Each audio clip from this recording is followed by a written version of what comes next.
Hey guys, this is your second flipped lesson for APUS history. I am your host, Mrs. Allie Halsey, and we are going to be talking about the causes of the American Revolution. Today's goal is to quickly, we're going to try to do this in 5 or 6 minutes and not like the 27-minute lecture of the last time. We're going to be tracing the causes of the American Revolution because the most important thing you can get about out of APUS is the causes and the effects. Not necessarily what happens during the war, but the causes and effects. And there are a lot of things that are causing the American Revolution. So as I go through each one, I'm going to briefly just mention them. It's your goal to put them in sequence, and obviously they're in sequence in the PowerPoint, so that shouldn't be the difficult part. But the big thing that you need to get out of this is you need to state the importance. So in the underneath each event, so you can see in every box there's an event, and then underneath it there's an area in which you can state the importance. You're going to write in just a couple bullet points why they are important, why this event is important, what this caused. All right, so let's get started with the events prior to 1763. We talked a lot in class about how 1763 is a really important year in terms of English and colonial relations. From 1713 to 1763, we call that the period of salutary neglect.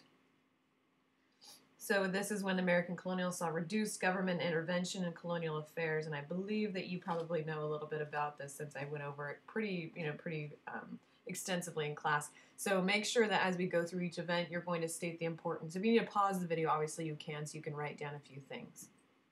Next event you're going to put on your timeline are the Navigation Acts, and technically this is going to be in front of the salutary neglect portion. One thing to remember is the Navigation Acts, although they were implemented, they were not actually enforced, and so you'll write down a few things about the Navigation Acts, and you can use your notes for this as well.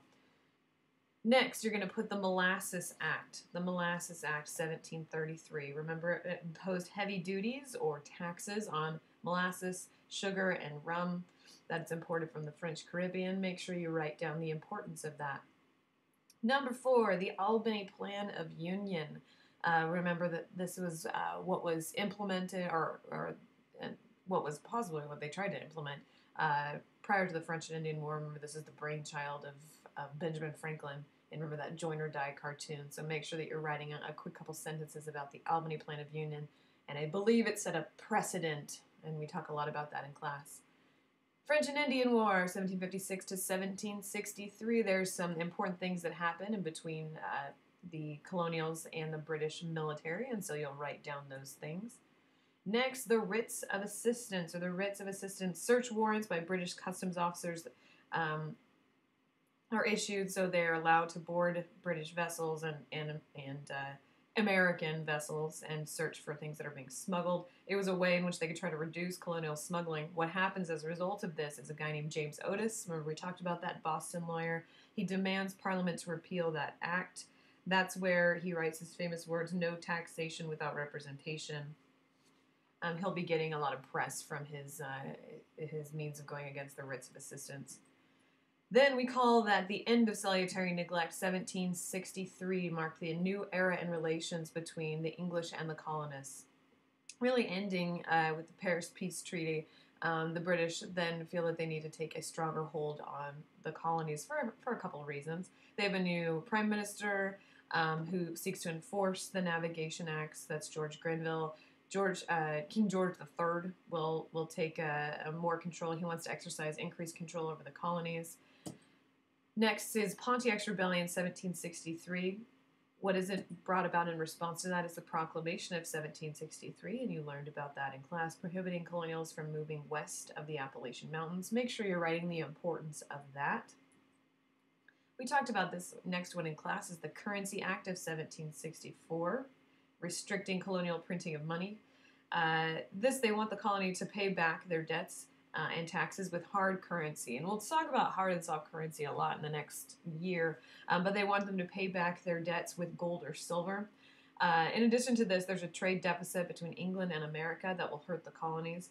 Most gold and silver is going to flow to England from the colonies since colonies are at a trade deficit. They're importing more than they're exporting. So because there's a lack of this hard currency, bartering increases, and we talked about that in class. The Sugar Act, 1763, is the first act officially passed to raise revenue for the crown. And make sure you're writing down a few things about that. Again, if you need to look at your notes or maybe look at AMSCO, do it. The Quartering Act, we talked about this in class, 1765. Certain colonials required to provide food and quarters to the British troops. Again, seems kind of weird from our standards today. Next, this is the first of the three great crises in the colonies. It is the Stamp Act, and we talked pretty extensively in class about this. It's probably the single most important event leading to the American Revolution. The purpose was to raise revenue to support the new military in the colonies, and this will lead to issuing the Virginia Resolves, like Patrick Henry, and no taxation without representation, and challenging virtual representation, different types of taxes, and then later leading to the Stamp Act Congress and Sons of Liberty. Ultimately, the Stamp Act is repealed, you remember, and then they pass the Declaratory Act. Next, the Townshend Act, 1767. Charles Townshend takes control over Parliament and wants to punish the colonies for the Stamp Act uprising. So some of the provisions, there was taxes on glass, lead, paper, paint, silk, and tea. And the money that was made, again, was to support the royal governors, or pay the salaries of the royal governors and the judges. The colonial reaction to the Townshend Act is pretty negative, as we talked about in class. A few things emerge, a few important people. One of them is John Dickinson. He writes letters from a Pennsylvania farmer, or farmer in Pennsylvania, challenging the distinction between internal and external taxes. We talked about that in class. And then denying the right to levy taxes. This is going to lead to an important thing that happens the next year, Massachusetts Circular Letter. And this is where the Massachusetts legislature, led by people like James Otis, that are supporting John Dickinson's letters from a Pennsylvania farmer and his arguments. They'll call for other colonies to pass petitions calling for Parliament to repeal the Townshend Acts.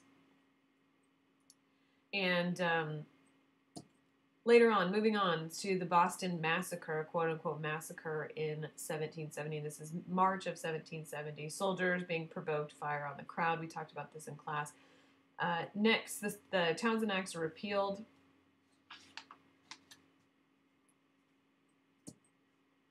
All right, next is the Gaspee Incident, 1771.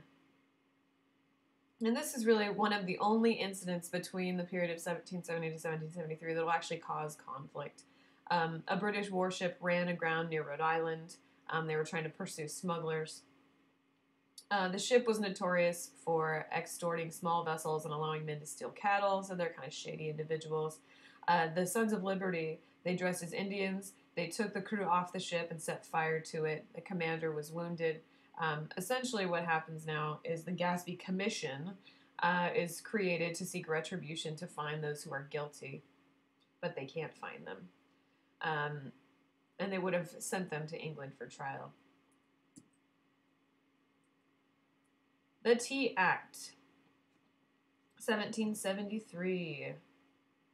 And we talked about this in class. Make sure that you're writing the importance of this.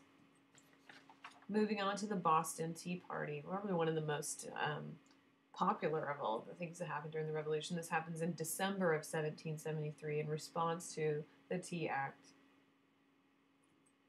To punish those who dressed as Indians and boarded ships and smashed, 342 chests of tea.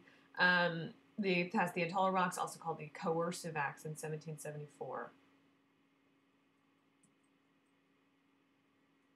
Leading us to the First Continental Congress in 1774.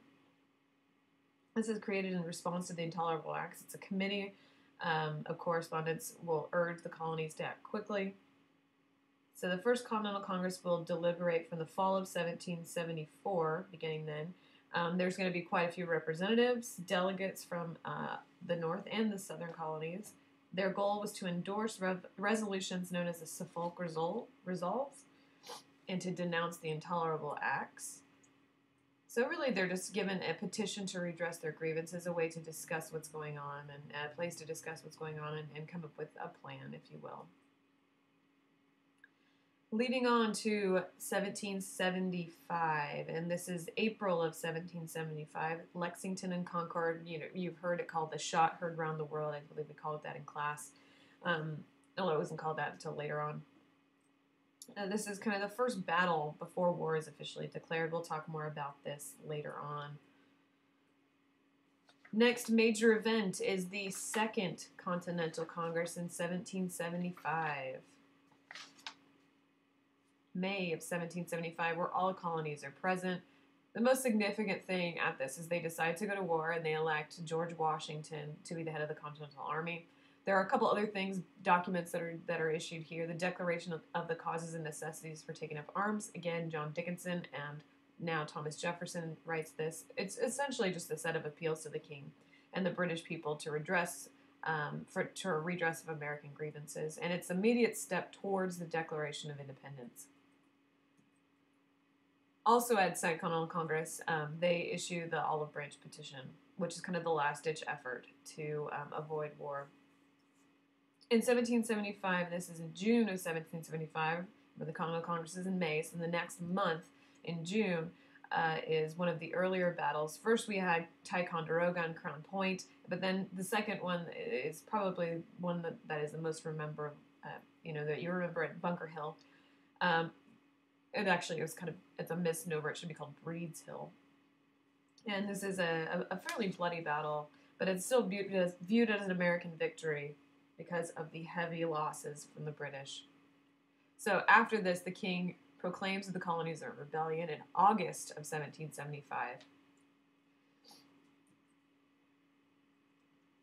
Now let's move on to probably one of the most significant documents, two significant documents. Thomas Paine's Common Sense is published in early 1776. We talked about this in class. It's essentially a way in which they persuade Congress, the Continental Congress, to go all the way for independence. It's a form of propaganda that's issued throughout the colonies.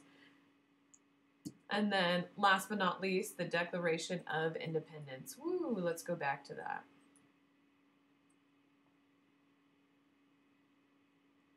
And obviously you know what year the Declaration of Independence is written, 1776, written by Thomas Jefferson and Benjamin Franklin and John Adams. And it is influenced by Enlightenment thinkers like John Locke. It lists 27 grievances of the colonies sent to Congress, seen by the Congress as the most important. And this is a formal Declaration of Independence. The big result of these is now they can go look for foreign aid. They know war is officially declared, and so they're going to look for help from another place. And we'll talk about that in class. So make sure that you are putting all of these events in order with their importance. Now I want you to think about each one of those events. Are they politically motivated? Are they socially motivated? Are they economically motivated? From our debate, we're going to be debating some of these on Tuesday or on Wednesday in class, so make sure that you kind of know, okay, what are the causes? Are they politically motivated, socially motivated, etc.? Now that you have the major causes of the revolution, you're going to sort them. Are they politically? Are they economically? Are they socially motivated? So you're going to put them in each category, just list them on the back of your paper. And then also at the back of your paper, there's a little prompt. I'd like you to address that prompt. You should answer it in its entirety. So you should write one sentence, a single declaratory statement that addresses the prompt with your opinion. So that is the last thing you need to do. So just make sure that you have your timeline done, that you've got all of the things written in with the importance. Then you've sorted all of the causes, politically, socially, economically motivated. And then lastly, you need to answer it in a single prompt. And this will absolutely help you in the debate tomorrow. All right, guys, thanks for watching. Have a beautiful day.